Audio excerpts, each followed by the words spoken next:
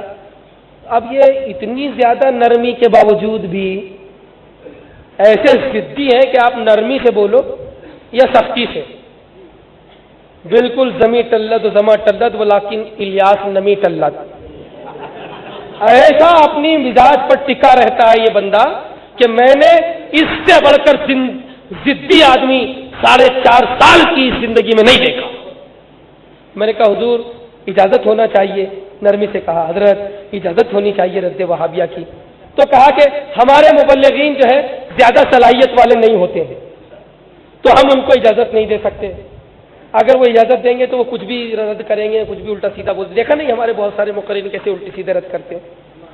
تو میں نے کہا کہ ٹھیک ہے ہر مبلغ کو اجازت نہ دیں آپ، تو انہوں نے کہا کہ دیکھیے مفتی غلام محمد صاحب قبلہ علیہ رحمہ کا فتویٰ بھی ہے کہ ہر آدمی کو رد وہابیہ کی اجازت نہیں ہے جو عوام میں سے ہو، اور اعلیٰ حضرت کا بھی فتویٰ وہی ہے کہ ہر آدمی جو نہ جانتا ہو اختلاف کس بات میں ہے اور وہ پھر رد وہابیہ کرنے بیٹھ جائے اور بحث کرنے لگ جائے جس کو خود ہی نہیں معلوم کہ اختلاف کس بات میں، اصل بات کیا ہے، ایسے آدمی کو منع ہے۔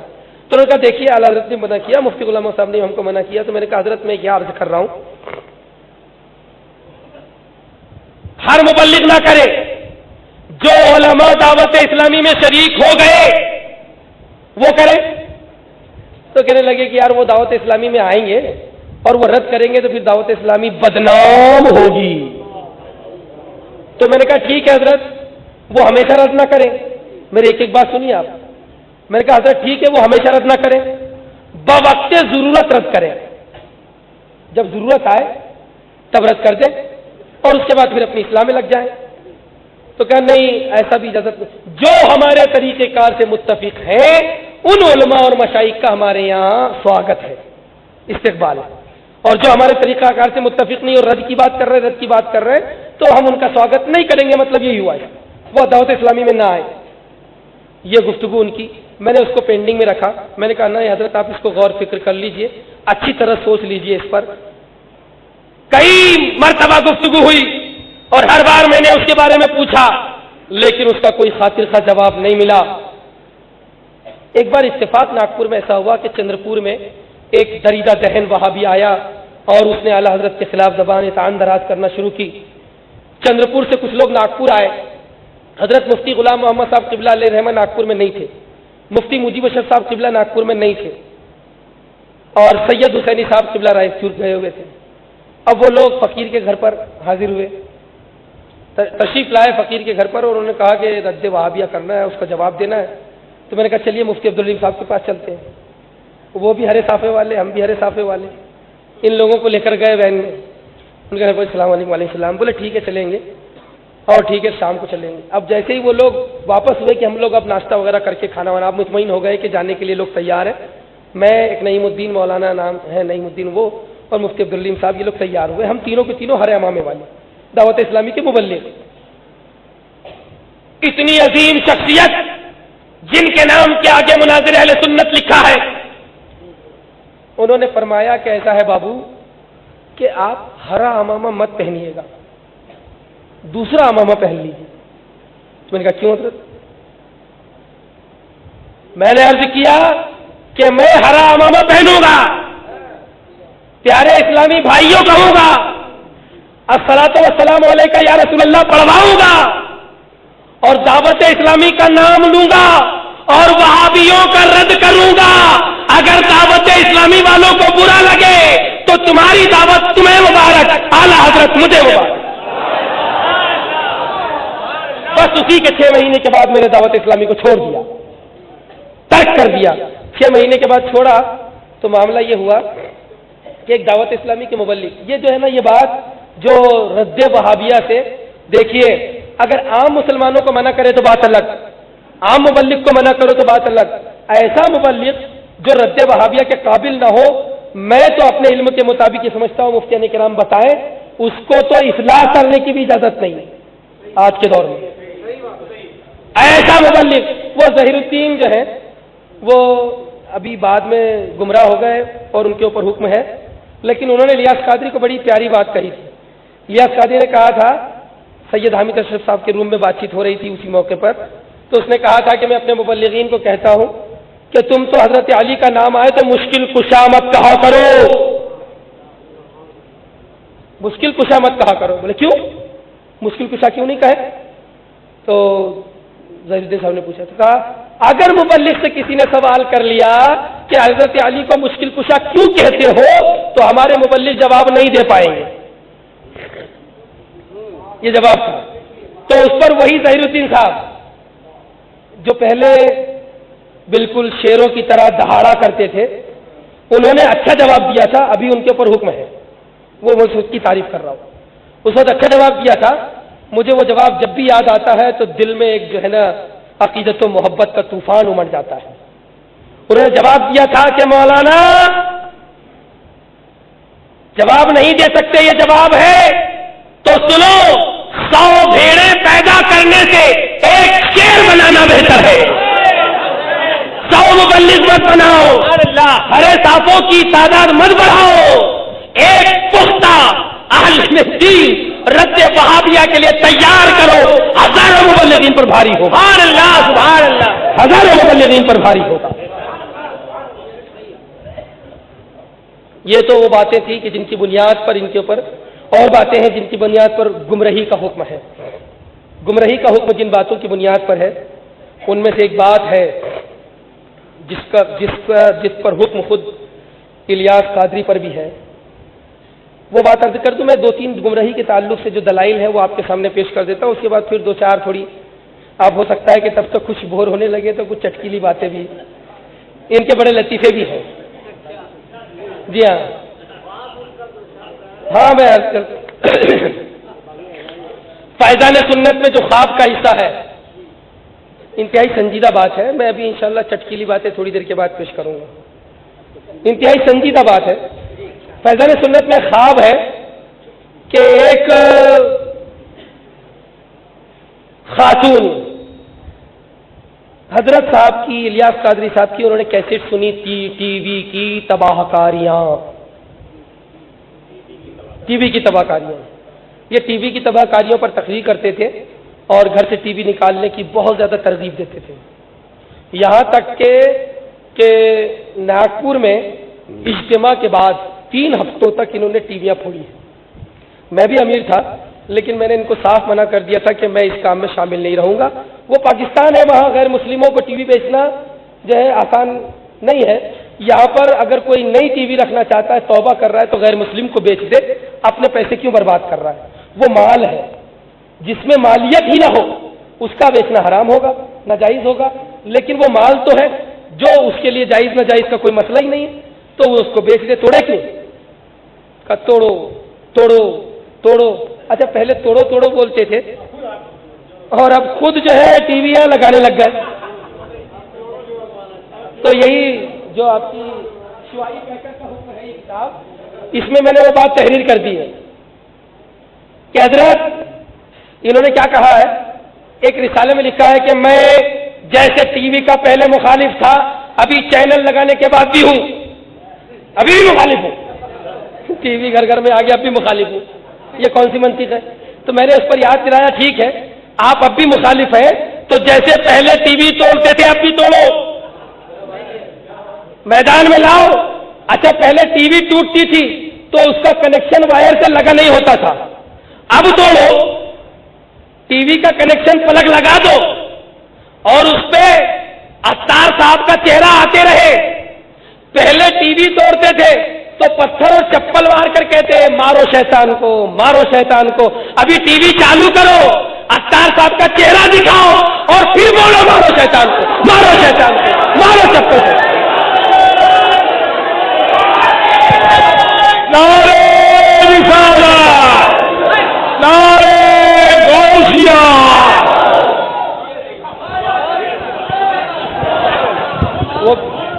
فیض رضا اتاریوں پہ